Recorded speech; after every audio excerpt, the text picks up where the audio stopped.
Hey, did you know voice control has been redesigned in iOS 9? That's just one of the many facts you'll find out in this video.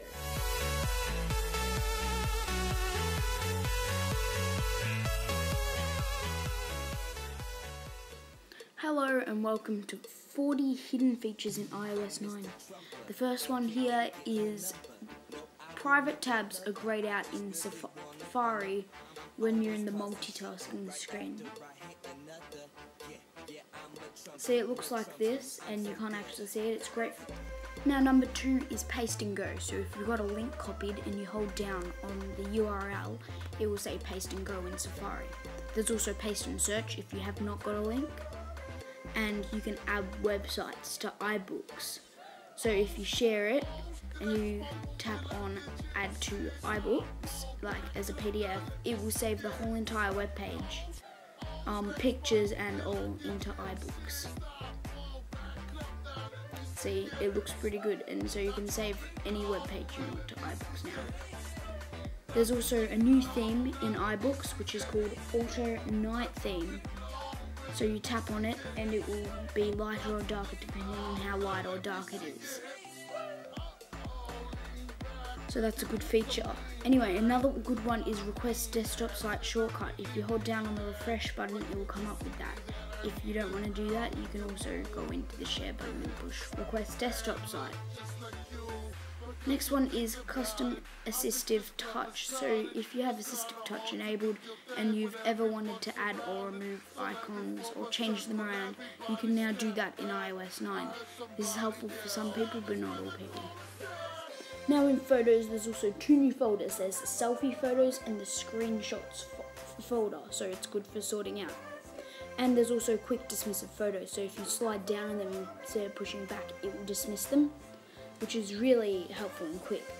Also in Mail, there's icons for unread and flagging and deleting and archiving all mail, so it looks a bit cleaner and I think it looks a bit better.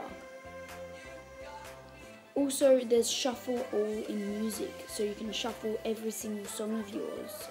You couldn't do that in iOS 8.4, so it's a lot more helpful now. Also, the buttons are now rounder, so it looks a bit better. And Spotlight has its own calculator, so if you do, let's say, 1 minus 2, it will say the answer, which is -1. Also, there's 6-digit passcodes. That's a bit more obvious, but it's something some people don't know about. There's a San Francisco font, so your whole thing looks a lot nicer and cleaner. Also, back to search button. Well, it's not only search, it works with pretty much any app, and you can go straight back to the previous app. It's very helpful. There's searching in settings, so if you've ever lost a feature, you can search it, and there's notification grouping, so instead of by app, you can do it by day, which is really good, so you can delete heaps of notifications at once and see when they came out. I find that a lot more helpful for me, and you can disable it in settings if you do not like it. There's also keyboard case showing. Again, that's another obvious thing, but it shows what case you're in if you ever need to know if you're in upper or lower case. There's a Siri accent, so in Siri you can change your accent and your gender now.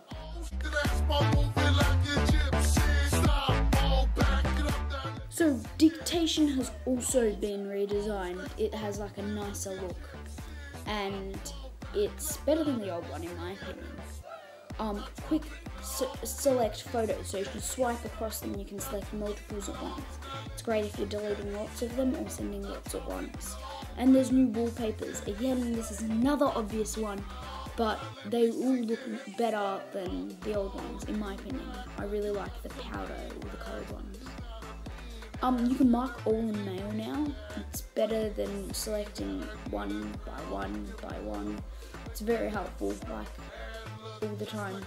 There's also an iCloud Drive app, and I find this great because iCloud Drive, I can't access it from anywhere, but now you can access it straight from your home screen. If you go into iCloud settings and push Drive and show on the home screen. You can mark up emails now, so if someone sends you something in PDF, you can send it back but marked up. Like this is me drawing on the screen I just drew an 8, and then you can also magnify specific parts of text and image. Very helpful. You can also type into it any text you want in pretty much any color that they have there. And you can also sign them off, so if it needs your signature, you can just push this button and sign it straight away, which is very helpful for if you ever like get sent a contract or something like that. There is also zooming in videos, so if you want to zoom into a specific part while the video is playing, you can do so, like I did here. This is just a time lapse of some of the hills behind my house. But zooming is very helpful. Also print preview, if you ever printed something and you couldn't see what it looked like, there you can now. There's Find My Friends widget, which is something that is, obvious again, but it's very helpful and you can see where your friends are. The quick capture and the audio recorder in Messages have been redesigned slightly. It's just another little feature in iOS 9. Easy icons in Maps. See, these icons show stuff around you, and also when you select you're getting directions, you can do homework or your favorites, which is very, very helpful. Podcasts has a new redesign and it has a mini player now, just like Apple Music. It's pretty helpful and you can swipe down videos and still listen to them while still in the music app.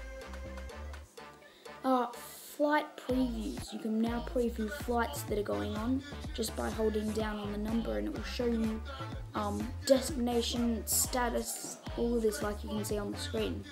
Another little feature in this is if you tap on the first location, the last location, or the aeroplane icon, it will take you straight to each location. Also, there is now a redesigned contact thing in Spotlight search, which is good, and there's also apps. You can open them straight from Spotlight. It's another, yet again, obvious feature, but I thought I'd tell you. Headphone recommendations. If you plug in your headphones, it will show you, like I was listening to something on Chrome, that on one specific pair of headphones, it showed me there. It even does it from the lock screen, which is really cool, and like you plug in your headphones and you go straight into the app you use most. And there's a new notification center on iPad. It's been redesigned on the iPad to have lots of widgets and the notifications, which is great to make use of the iPad's larger screen. Another thing is multiple access to Spotlight search. You can swipe down or you can swipe all the way across. The one if you swipe all the way across is more detailed and it has news and heaps of things straight away. There's a video scrubber in Photos, or your photo scrubber, and it lets you go straight from one photo to another. Also, picture-in-picture works in Safari. So if you want to watch, let's say, a YouTube video, you can do it straight in Safari and use picture-in-picture. And it works in pretty much any app. And you can pinch it and move it out of the screen, which is very, very helpful.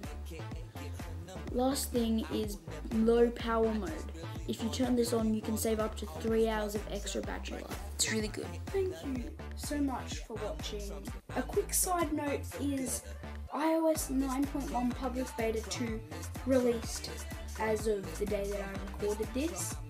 And I'm not going to be making a video on it because the only significant change is for the iPhone 6 to hide the contact photos. I hope you enjoyed my 40 top hidden features of iOS 9. Be sure to check out the other videos on my channel.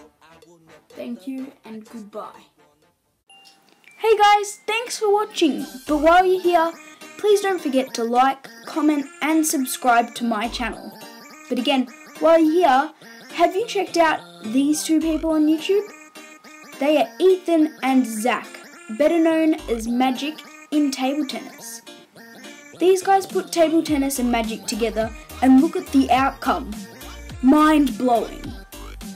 Just so you know their name, this guy here, his name is Ethan and he likes table tennis. And this one here is Zach, he likes Magic. They post videos really often and they even show you how they do all the tricks. Here's the trailer. Hey guys, this is Zach and Ethan, and welcome to Magic and Table Tennis. In this channel, we'll be teaching you a series of magic tricks and table tennis trick shots. I'm Ethan and I love table tennis. I'm Jack and I love math. So we're going to be combining these two elements to post some videos, and we'll be posting frequent videos throughout the week, especially on Friday.